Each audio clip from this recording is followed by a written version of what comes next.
Okay, so we are about ready to start again. I'll wait for just a second. Thank you guys for being so patient with me. I'm excited about today's class. I think this is going to be really, really fun.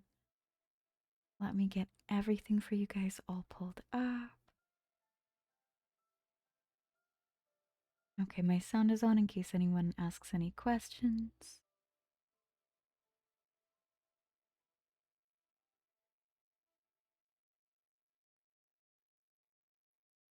There we go. Okay, perfect.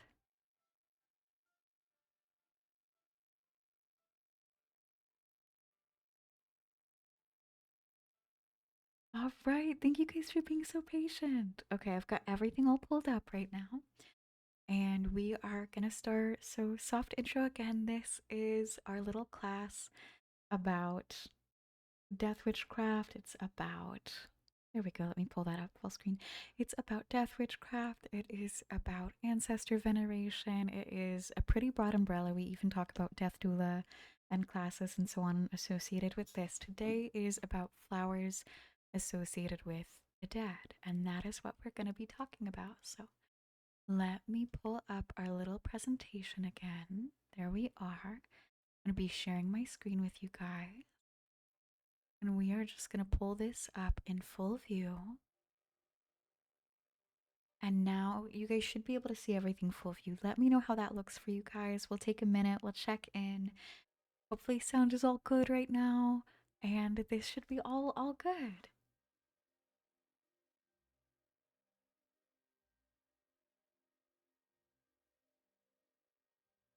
Okay, wonderful. Thank you guys. Okay, so we're going to go over bereavement bouquets. Okay, so bereavement bouquets. So, this is going to be again our class about how to honor, venerate ancestors and other spirits, but with flowers. So, first, we're going to cover flower manners. Different cultures, families, and practices have different manners around flowers and honoring the dead with them. For example, when attending Buddhist ceremonies, it's essential to know that white flowers are the traditional color of choice for mourning, whereas red flowers are considered to be bad funeral etiquette. That brings us to another important point before we go over different flowers, different plants associated with grieving and death in this class. Sometimes flowers aren't going to be appropriate for ancestor veneration. Not all flowers can be honored by, or pardon, not all ancestors can be honored by flowers. Some cultures and practices don't really involve flowers in the remembrance of past loved ones. And then to the other side, I have some examples written down that I found in my research where flowers might not necessarily be appropriate in honoring ancestors, or at least in honoring them in as means of funeral. So this is where we're beginning flower manners, when flowers are appropriate, when they aren't. Um, and I think this is a really interesting, just to pause right here, a really good point to make. Especially because there are so many people from so many different practices in witchcraft. It's important to know not only like what can you use to utilize, or what can you utilize tool wise to honor ancestors and work with things, but also what you might want to consider not utilizing that might not be as applicable to your practice. So from here, what we're going to be going over is I'm not going to speed run it, but I am going to be going over a ton of different flowers and plants that I mostly use in my own practice to honor the dead, to honor my deities associated with death, and also to honor my ancestors. Everyone's practice is going to look a little bit different. These are just my, like, I think I put maybe 20 to 24 of my personal favorites on this presentation, though there are so much more.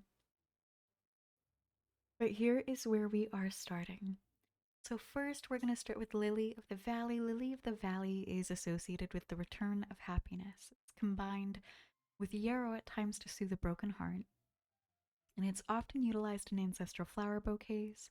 It's been nicknamed Our Lady's Tears. So, this fun little flower is something that I utilize a lot in my own ancestor altars, but in addition to that, it's something that I utilize a lot in Lucifer's like altar. It's something that I will use a lot with deities associated with the dead. And in particular, it's something that I keep on the altar to my great grandmother alongside aloe, which can also represent grief, because those were two of her favorite flowers. They mean a lot to her. So, something I want to note, even alongside the flowers that I'm going to be talking about today, is this: that it's okay to utilize flowers that don't necessarily mean death or grieving if they were personally, like, very near and dear to your loved one that you're using them for, okay? It is beautiful to personalize your practice. Everyone, even across outside of death witchcraft, across all things of witchcraft, there are ingredients you can utilize that are going to be different than how other people utilize them. Different rituals than other people are going to use because your practice at its heart is your own. We can learn from others, and at the same time, it's okay for us to have a different understanding of a plant or a tool, and it's okay to use things differently too. So don't be afraid to write down or start to keep track of perhaps flowers that your own ancestors or your own family utilize regarding death magic or funerals or honoring the dead. Okay? So we're going to pause there for a second. Can fake flowers work? Of course they can, and that's a fantastic option too. I was about to pause and be like, this is a long presentation, so I like to pause and ask, like, does anybody have questions? Does anybody, like, have anything that they want to go over so far? So let's take a minute. You guys, like, let me know if you have any questions so far. And I'm really excited to be here, so thanks for listening and hanging out with me in the class today.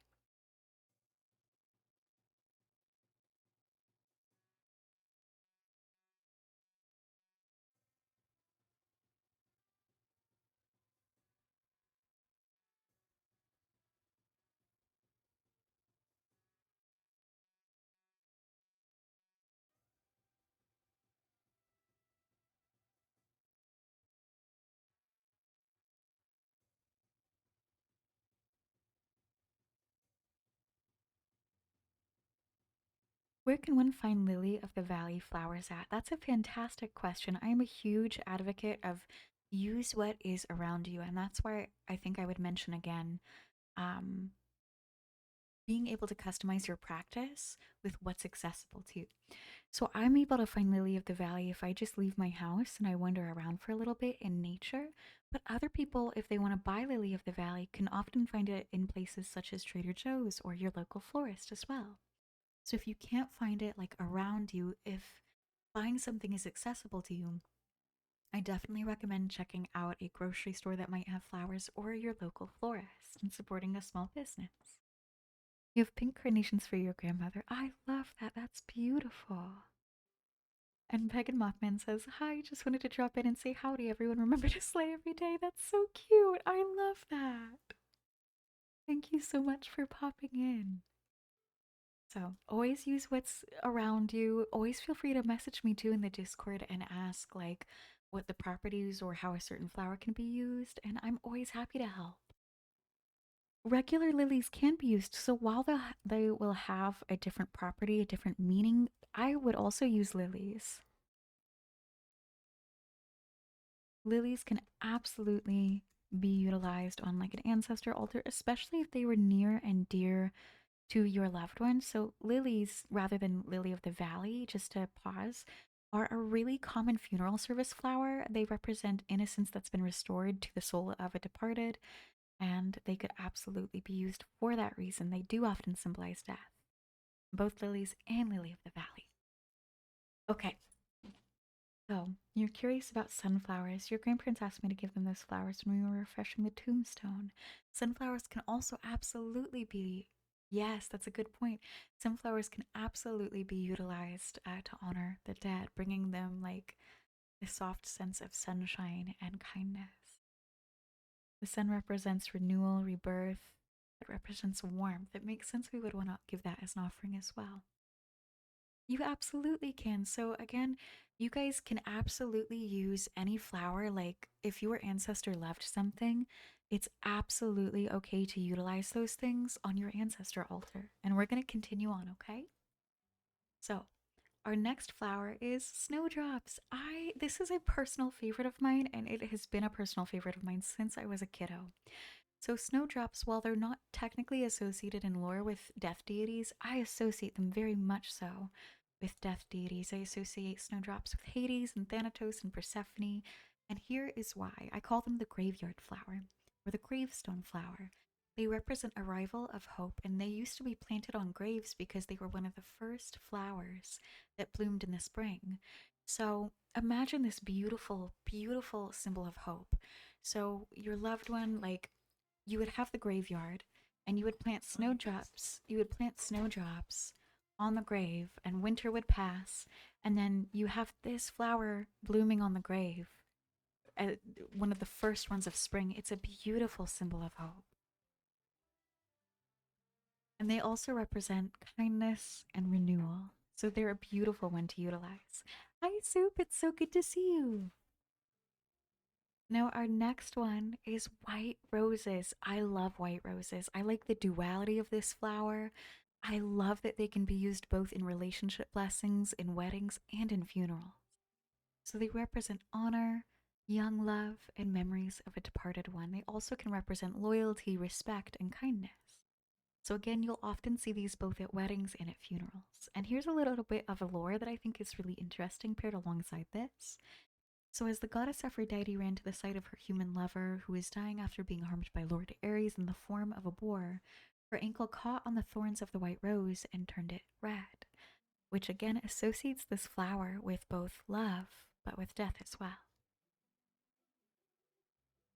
And this brings us to Cypress. I have a giant bouquet that I will post for you guys. I call it my funeral bouquet, that I will post for you guys after this stream. Cypress is something that can be utilized while this isn't on the slide. I want to mention it. It's also a plant that I recommend making besoms out of, or brooms. This can be utilized in your craft to cleanse your house if you're a death witch. It can be utilized by or rather to call an ancestor to an altar, or to like let them know that this is a safe space for them to bring their energy to. If you create a broom and you tie it with a beautiful black ribbon at the base and you add bells, it's a beautiful way to honor your loved ones. So it's associated with death and mourning. It is one of the most commonly planted trees in cemeteries in Europe and in the Middle East. And there's again some really cool, hi honey, some really cool lore associated with this. For example, in Greek mythology, he had accidentally killed his beloved companion, a tame stag. Overcome with grief, he transformed into the cypress tree. So additionally, it was believed that bringing cypress into the home indicated that someone in the home would pass soon. This is something that is in folk magic. Can we get access to these after? Absolutely. So that's why we started over, so we could get one good clean recording, because I upload these to YouTube for you guys afterward. Actually, every single session we've had in our Death Witch class so far is available to everyone if you check out my YouTube, The Whisper Witch ASMR. I love cypress trees. Does anyone else? This is another thing I want you guys to pause and think about. I know some of my people in here are death witches. Some of you guys are, other paths of practitioners. But you usually, at least this is how it's been for me and a couple of my friends, you're usually pulled really strongly to a certain tree as a death witch. And that is your plant ally as a death witch. For me, when I was a kiddo, it was pine trees. And ever since then, my plant ally as a death witch has been pine trees. And we're going to go over, oh man, that one's all the way at the end because it's so important to me. But we're going to go over why pine trees are associated with death and just how impactful they are to utilize in your practice as a death witch. But cypress is another fantastic option as a plant ally, because I want you to not only think about these as offerings you can utilize to death deities, to ancestors, to spirits, not only think of this as, ingredients you can use in your workings to honor the dead, but I also want you guys to, as you're taking notes and things, I made a slide just for you, Willow. I made one on willow trees. I made them on willow trees, and you're gonna love this. I included some fantastic lore on that slide. But I want you guys to also think of, do you feel drawn to a certain plant to utilize as a plant ally in your studies? And you can have a plant ally as you're working with your ancestors too, even if you're not necessarily a death witch. So, cypress is a fantastic one to have. Now, rosemary, this is such a undervalued plant. I know that we talk the most about, probably in the witchcraft community, we talk the most about rosemary being utilized for cleansing, but I utilize it actually the most rather than cleansing. I use it for ancestor veneration, and I also use it for scholarly magic because it has this beautiful quality of remembrance. It's gorgeous. So it's associated with death, remembrance, and wisdom. And there's some really good lore slash history associated with them too. So rosemary was used by Greek scholars to help them recall their studies. You guys have probably heard me talk a little bit about these before. Because I often recommend for my baby bugs that are students, I recommend tucking like a sprig of rosemary behind your ear during an exam, wearing a rosemary scented perfume, or even wearing a sprig of it around your neck too. And that will help you remember things when you're studying for your test.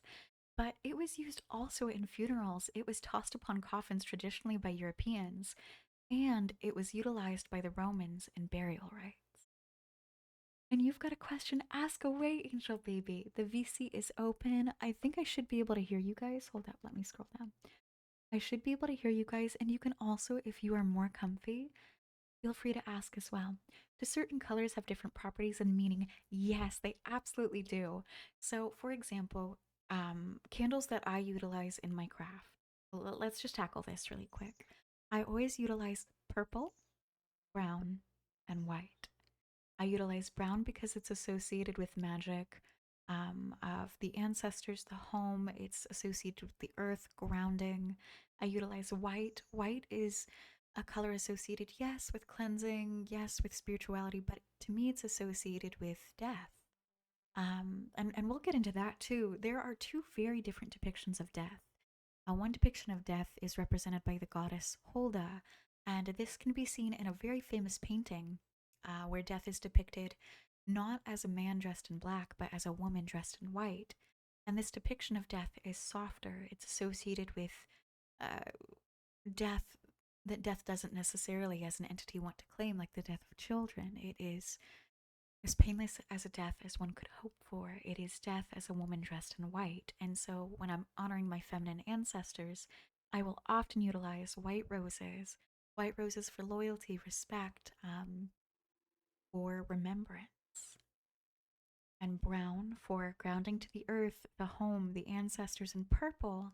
Purple is a color associated, yes, with domination magic, but also with divination.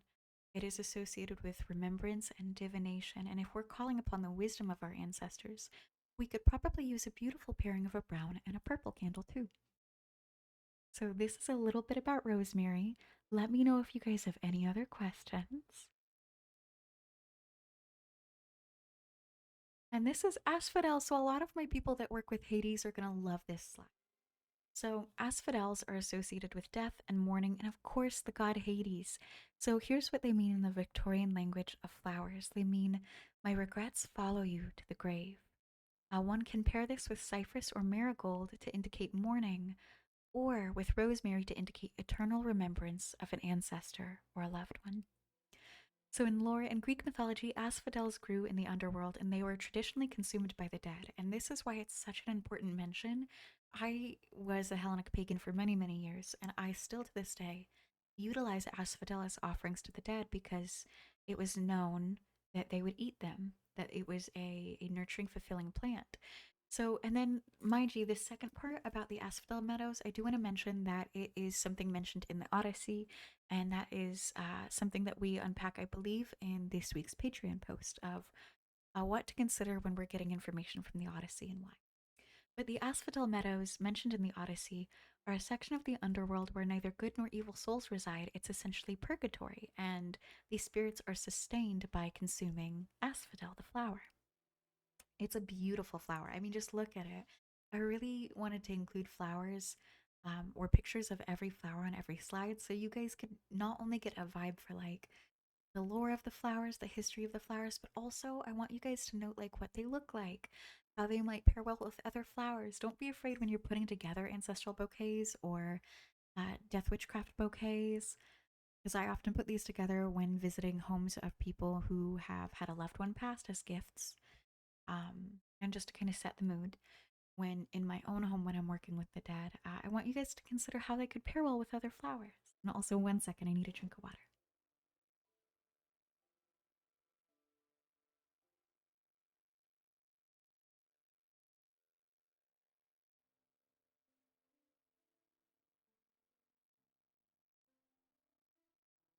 Okay. Next up, is belladonna. And you guys feel free to stop me at any time. I know that this is a lot of information, so feel free to stop me. Let me know if you are like still catching up with notes. Let me know if you've got questions, and I will always take a quick pause. Belladonna, I hesitated to put this one up mostly because it's such a toxic, poisonous plant. But it is, again, one that I use a lot in my own craft. I use it not only in Baneful Magic, but also in Ancestor Veneration. It is associated with death. It's named after Atropa, the fate responsible for cutting the thread of life and ending the lives of mortals.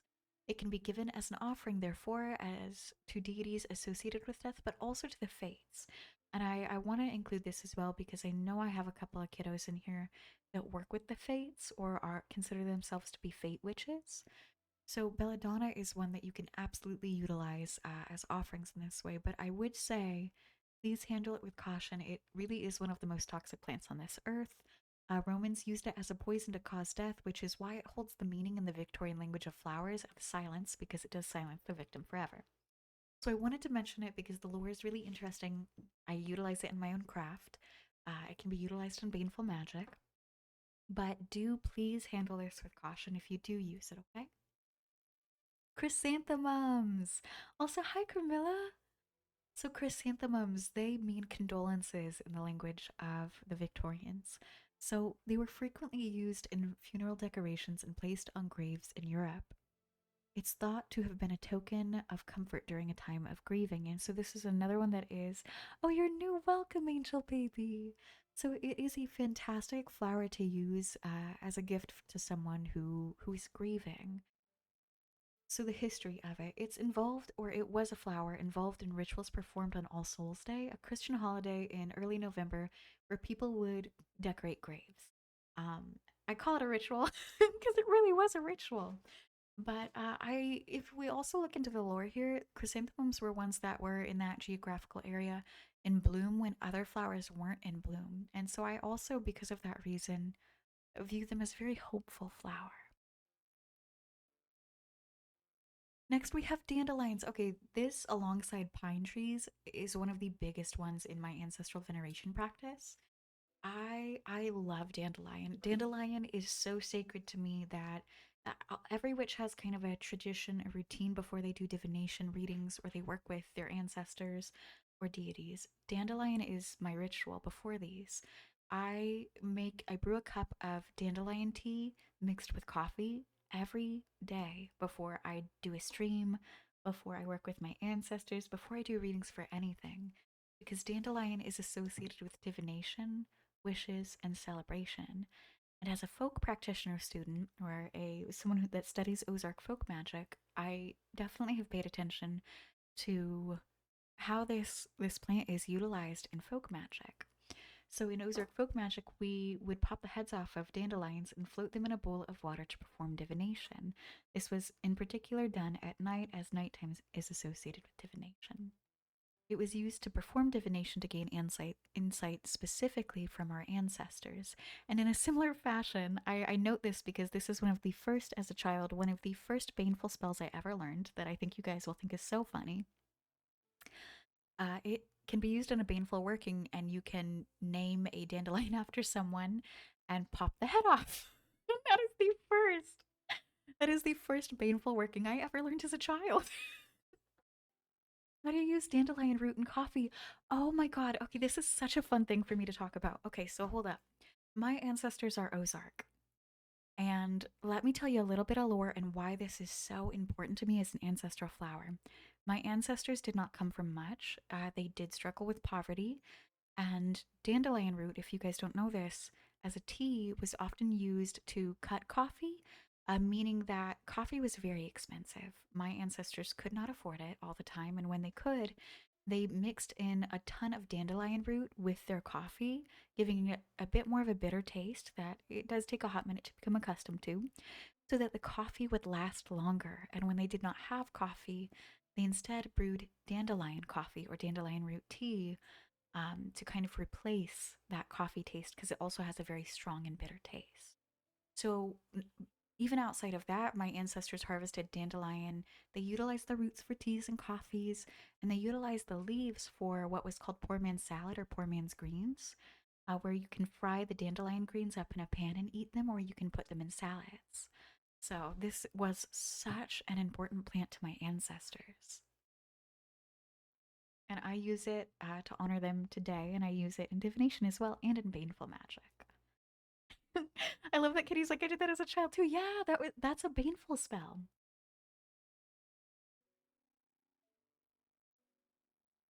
So we're gonna pause for a minute. You guys let me know if you have any questions. I know that we've gone over a ton of info, so I want to take a quick pause before we continue.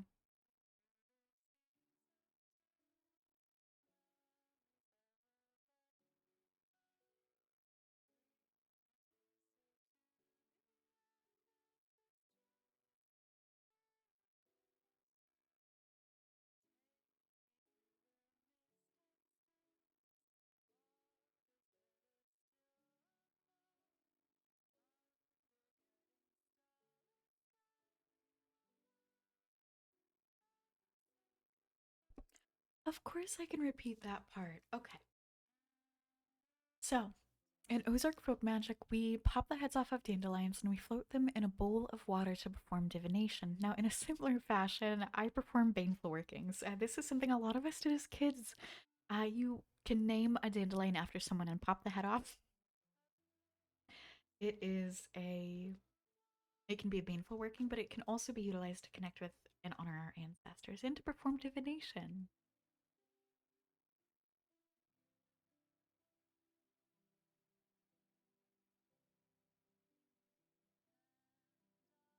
So, let me know if anyone else has any questions, and if not, we will continue on to Forget Me Nots. I know this is a lot all at once. We've got a ton of flowers that we're going through, and at the end, I've also put together bouquets as suggested by the Floriography book to honor your guys' ancestors or to give you some ideas about how to honor ancestors by combining flowers.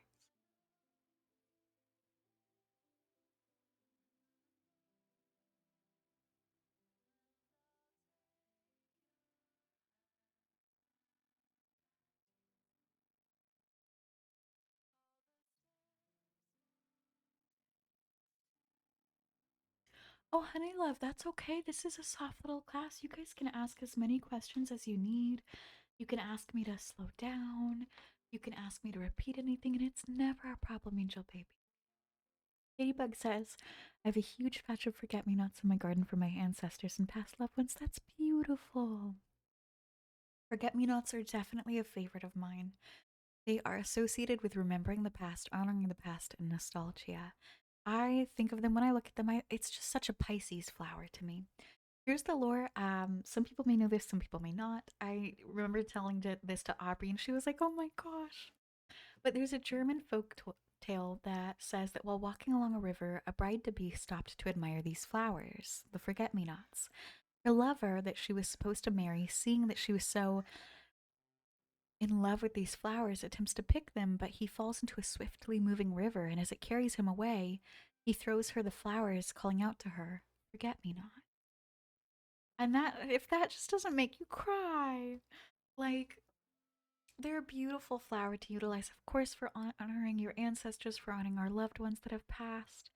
And it's just a wonderful thing to keep on an ancestral altar. I love this flower. They're a beautiful color as well. In particular, I like to take forget-me-nots. This is a craft I want to pause to mention that's not in the presentation, but I want to pause. A combination of blue forget-me-nots and white roses in crushed flower art, or to make crushed like or pressed flower bookmarks to keep in an ancestor book, is a fantastic idea. This is a favorite of mine. I utilize lavender so much in my craft. I think a lot of us utilize lavender. This is one I think a lot of people won't be surprised by that this one is associated with death. We talk about lavender a lot. A lot of us use it in anti anxiety rituals. We utilize it in sleeping rituals or spells, but it can also be utilized in wards against illness. And it can also be utilized in, well, honoring our ancestors and honoring the dead. So it's associated with rest, sleep, peace, and the death of a friend in particular. Egyptians used this flower in the embalming process. It's linked to eternal life and death. It's also linked to the plague. So those who worked in lavender fields didn't get ill during the plague, and this town um, avoided the plague by utilizing lavender's antimicrobial properties. So it was one of the only towns historically to be able to avoid the plague by utilizing lavender. And that's why I love to tell my witches, definitely please utilize lavender in your wards against illness if you have them. It is literally fantastic when it comes to warding against illness, and another wonderful one to use in honoring the dead. Okay, here is one that I know some people might be surprised by, but it's lilac.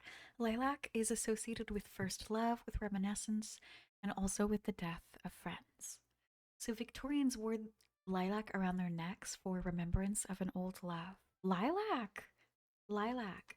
The Victorians used it in this way, but so did, and we're going to talk about this, Walt Whitman, author of Leaves and Grass. He writes, upon the death of President Lincoln, he wrote this, which from then on became a pop culture association of lilac with death. So he says, I remember where I was stopping at the time, the season being advanced, there were many lilacs in full bloom. By one of those caprices that enter and give tinge to events without being at all a part of them, I find myself always reminded of a great tragedy of that day at the sight of them. So, from that, I love how he writes about that, but he essentially associates the non lilacs with death, and so they start to carry this association with.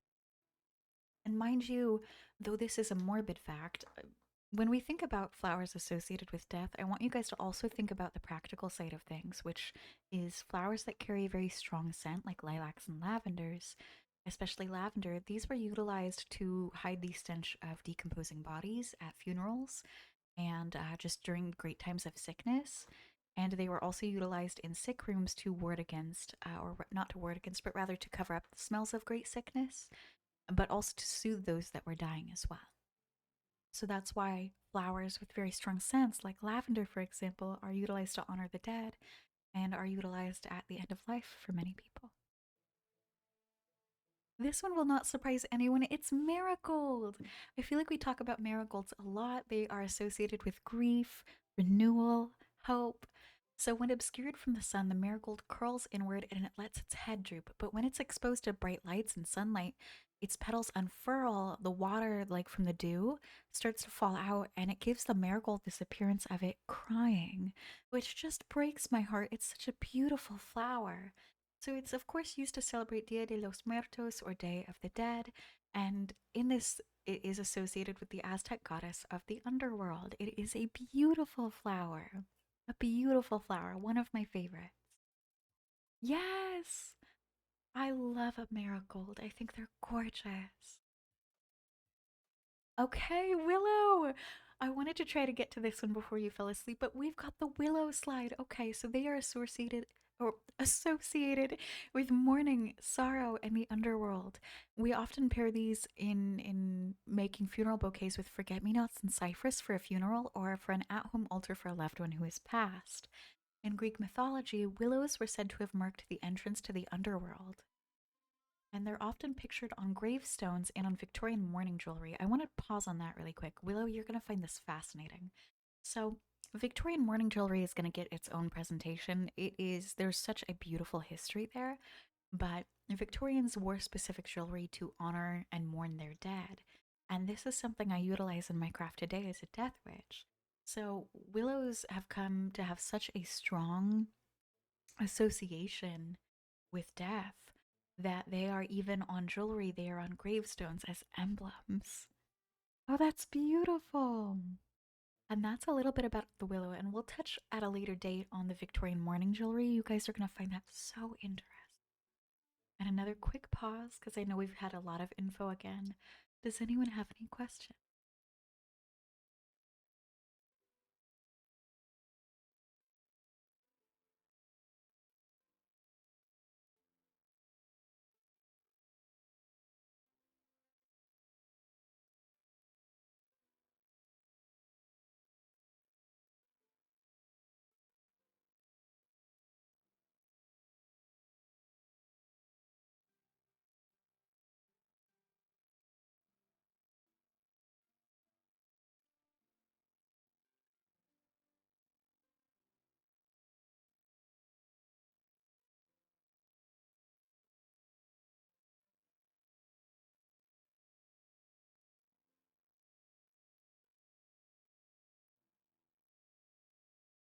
I mean, there are. Oh, is my mic still on?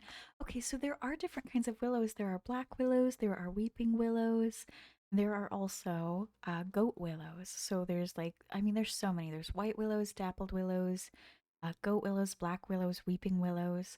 They're all the same, like, kind of tree, but there's different, like, types of willows. You know of an ancestor of yours that used daisies for burials? They can be used, absolutely. So daisies are associated with death.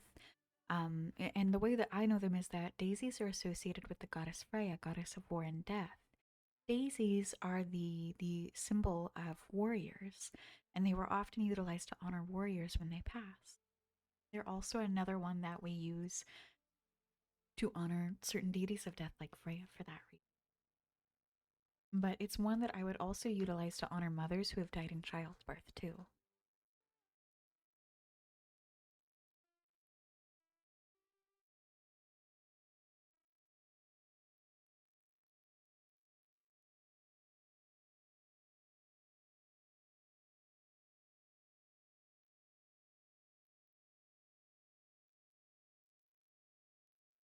Okay, sweet love. This is one that you guys are gonna like too. And also, this is a really like common plant. I also, if you guys work with the dead and you don't like dandelion tea, it's definitely a really strong or unique taste. You could also consider, if you are still looking for like a ritual tea to drink before you work with the dead or your ancestors or a deity associated with death, try mint, because mint is not only an ingredient that I utilize in opening up my abilities, in, you know, bringing clarity to my readings, but it's also a flower associated with death. And so if you're doing divination, or if you are trying to strengthen your abilities or connect with a deity associated with the dead or a past loved one, this is a fantastic one to use for tea. So it's associated with consolation and with deities such as Hades and Persephone, associated with mourning and with death. So in the lore, Persephone turns the nymph Minth into mint after she becomes enamored with her husband, King Hades.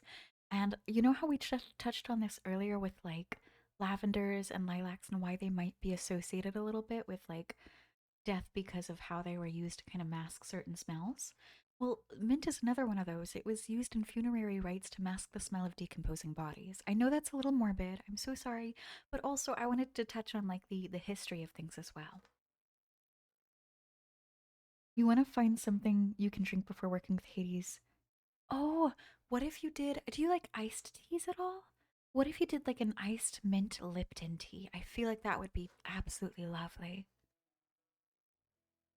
Oh, or you know what? What about a mint hot chocolate? Like, well, that's still a warm drink, but a mint hot chocolate is so good. Something I do to connect with my ancestors in the winter. You know what? This upcoming winter, I should share you guys my family recipe for cocoa. It's mint cocoa. So I melt like a little bit of chocolate, double boiler method, and then I take peppermint sticks and I will make my hot chocolate with my oat milk, and then I'll take a peppermint stick and I'll stir the little hot chocolate with the mint stick until it melts. And it's a beautiful way to connect with your ancestors because it's mint. It's also a fantastic offering to your ancestors too. And then there's also, if you don't like warm drinks, mint lemonade. I mean, lemon's associated with cleansing, mint is associated with clarity. It feels like a wonderful one that could like naturally cleanse your energy, but also would be a fantastic offering to ancestors. So definitely check mint out. Mint, ooh, mint iced tea is divine. It's so good. Mint is definitely one to check out. And then we've got mistletoe. So I think this will surprise some people, but it might not surprise others. So mistletoe is associated with death. It's associated with surmounting difficulties, with romance, you know, to kiss someone under the mistletoe. I love that. Wait, chocolate mint ice cream. You could have a spoonful of it. You could have a milkshake before you did readings. I love that, Harmony Shadows. That's brilliant. That's thinking outside the box. But mistletoe is from the oak tree. It's seen as a symbol of hope in the darkest, most difficult time of the year. It is, for me, huge in my folk magic. My ancestors were really big on Christmas and in certain folk magic. we consider winter to be what's called the dark times. And that is when we believe like the sun is out less and, different spirits or different kinds of energies have more access to the human realm at that time. The veil is the thinnest, my ancestors believe, not at Samhain, not at Halloween, but actually near Christmas. And so mistletoe is a very protective plant for us. In Norse mythology, the goddess Frigg went around to everything in nature to make it promise to not hurt her beloved son, Balder, god of beauty, joy, wisdom, and the sun. However, she overlooked mistletoe, and then Loki tricked the blind god into throwing a spear made of mistletoe at Balder, killing him. So it's associated with death, but it's also associated with hope in surmounting all difficulties.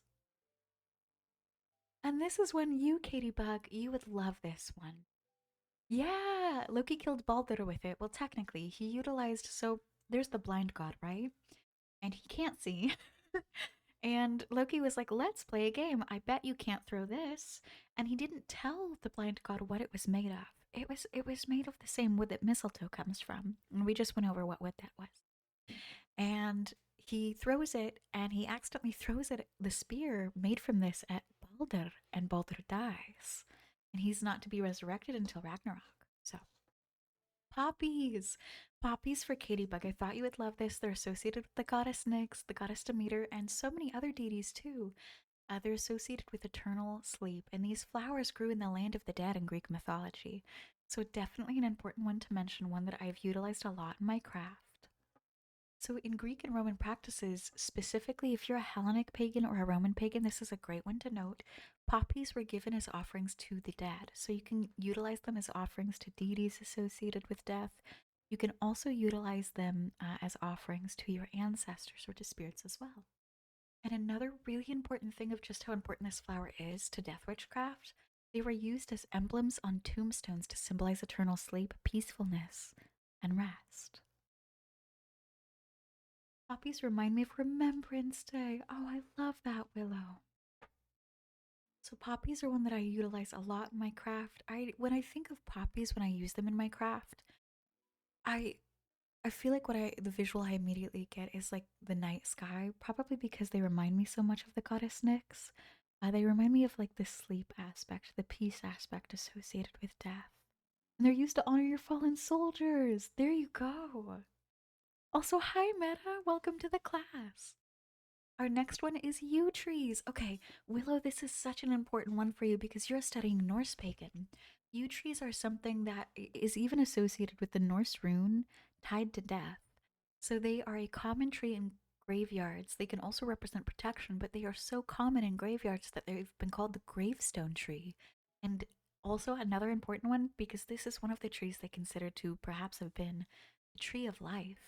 And they're sacred to Hecate too. So, this tree was used to mark graves in Norse practices, or to mark graveyards in Norse practices.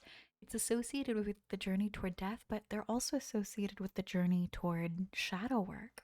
And so yew trees can not only be utilized to honor the dead, to mark graves, but also for our Norse practitioners, this plant can be utilized to dive deep and to think about the shadow. Druids considered it to be a sacred tree, and they associate it with death and with resurrection. And I would also associate yew trees because they're considered to have been potentially the tree of life. And when we think about like that, we think about the wisdom one would accrue from this. But important to note for my sweet loves that every part of the tree is poisonous, excluding like the red arils. But even within the red arils are like these really poisonous seeds. I want to mention that really quick. Please be so careful harvesting this. But they are absolutely gorgeous. And when I was in New York, I saw these trees a lot in graveyards. They're beautiful, and I see them as protectors of graveyards. So, this is one to definitely look into if you are a death witch, if you're a Norse practitioner. I utilize it a lot in my craft. And here is one of my favorites. Okay, so pine trees. This was my favorite one when I was a little kid. They are associated with a safe space to die, with comfort, and they're a tree of protection. So here's like a famous bit of lore about them, though I want to mention, I want it noted that this is a Crusades propaganda, and it should be treated as such, in parentheses, with disdain. So, overall, pine trees are often noted in songs and poems and stories to be places that people died beneath or that people would crawl to seek out to feel safe dying under. Um, there's a little bit of lore in that, but just to pause on that, let me know if anyone has any questions. Pine trees were a huge thing in my craft. I associate them with protection, with preservation. Pine, I want it also to be noted, it wasn't on that slide, but they were utilized in the process of preserving bodies as well, lending toward one of their metaphysical properties of preservation. They can also be used to cleanse and to ward a home. They're often pine is utilized in a lot of cleaning products. And in addition to that, they are seen as safe spaces for people to die. So they are a huge, huge thing in my craft, but also just to death witches in general, they're a beautiful, beautiful tree. And then next, this is like the last part of our presentation. This has gone quicker than I thought it would. But this is the last part of our presentation where we go over different bouquets. So let me pause here. Does anyone have any questions?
All right.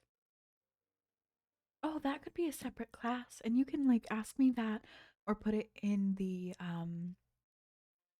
subject for classes like recommendation chat in the Discord after too. And the stream will be ending after this just because this is a recording for our class that'll go up on YouTube. So here are our final couple slides. We're going to go over bouquets that you guys can put together. So this is a bouquet for the loss of a child that's recommended by the Floriography book. It is a combination of mint, snowdrops, and carnations. Snowdrops make sense here. They represent innocence, hope after death. Carnations are the flower associated with mothers. And then we have mint as well, which is associated with consolation, with grief. Then we have bouquets for love that continues after death. So, for example, we have cypress and orange blossom. This combination indicates your eternal devotion to a loved one that has passed. Then there is the combination of poppies and snowdrops for the loss of a loved one. And one of my favorite combination is the combination of poppies and dahlias to mark the grave of a cherished companion. So in lore, something to be noted is orange blossoms mean blessings and happiness. They were often used in wedding bouquets. This combination with cypress expresses grief at losing someone that brought so much happiness and love into your life. Then we have general bouquets for the loss of a loved one. Marigold and willow can be combined to express sorrow at losing someone. Hemlock and chrysanthemum can be utilized for condolences upon the loss of a loved one towards someone. And hemlock and nettle represent grief that one experiences from a loved one being taken too soon. So, in lore, another fascinating fact is that hemlock also took the life of the philosopher Socrates, who drank a tea made from it after being sentenced to death for his moral philosophy. And that is our last slide. We have gone over absolutely everything together today. This has been such a fun class, and now we're going to take this down. We're going to leave this screen up for you guys. And let's take a minute. Does anybody have any questions? Oh, dahlias. Dahlias are a beautiful flower. Black dahlias are associated with death and betrayal, though one could just use them for the properties of death. But dahlias in general are associated with absolute love and devotion. They're one that I often keep on my own altar.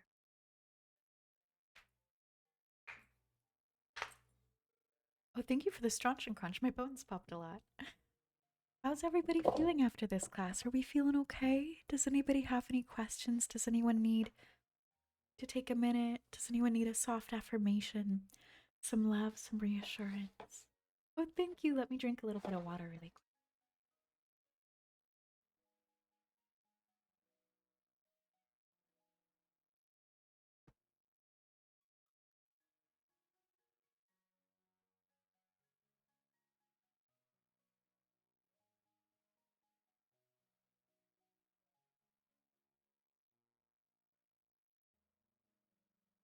Oh, thank you for the salt time. Aubrey just brought me back some french fries. All right, I'm so glad you guys feel relaxed. I'm so glad you're feeling okay. And remember, you don't have to use like living flowers. You can absolutely like take a moment and like brainstorm some things you're comfortable with. For me, at one point I was living with my parents. I wasn't super out about witchcraft. And you know what I did that you guys might consider doing? Feel free to think outside the box, just like this. I would draw actual like art of flower bouquets, or I would make Pinterest boards of different bouquets I would put together. And I would even take like tissue paper and I would make like tissue paper flowers associated with the colors associated with death. So, Laura, you know how you asked earlier, does the color matter? This is where this could really, really go in. I would absolutely like want to mention that you could utilize like tissue paper and what you do is you cut it up into little circles and you stack them on top of each other and crinkle them, and it makes a beautiful, almost like chrysanthemum or a carnation looking flower. And you can utilize like white, or you can utilize black, or you can utilize whatever tissue paper if you keep gift tissue paper on hand, and you can make that. It's not related to the topic, but do you think next class we could go over death and suicide, as today, this month, is the day of suicide prevention? I would love to do that, Angel Baby, and thank you for mentioning that. I was actually going to spend a little bit of time at the end of this class going over that with you guys today because it is such an important thing for us to be going over. Um, so thank you. We're going to go ahead and segue into that really quick. So today is the day of suicide prevention. And because it is that day, and this is a Toon Talks class, we're going to take a minute to talk about that. So, the main thing that I want to always go over is that this is a safe space for you guys to talk about your feelings. It is a safe space for you guys to come to me, to a moderator, to a friend within the community. Let them know if you're having feelings, if you are experiencing like feelings of grief, big emotions that you're having trouble coping with. I want you guys to know how important it is that we talk about mental health, how important it is that we talk about our thoughts. And I want you guys to know that you are never alone, that you don't have to feel isolated in the hardships that you are carrying, and that as a community, it is our number one goal together to support each other in any way that we can. Don't ever be afraid to reach out to me. I am always a message or even a call away. I have before like gotten on call with people that were struggling. I am your village witch at your disposal. You're always welcome to reach out to me and ask if you can call. I'm always happy to sit with you, help you take your meds. I'm here to help you guys in whatever way you need, and that does not have to be in any way applicable to witchcraft at all, because it matters that you guys have the love and support and whatever you need to be here.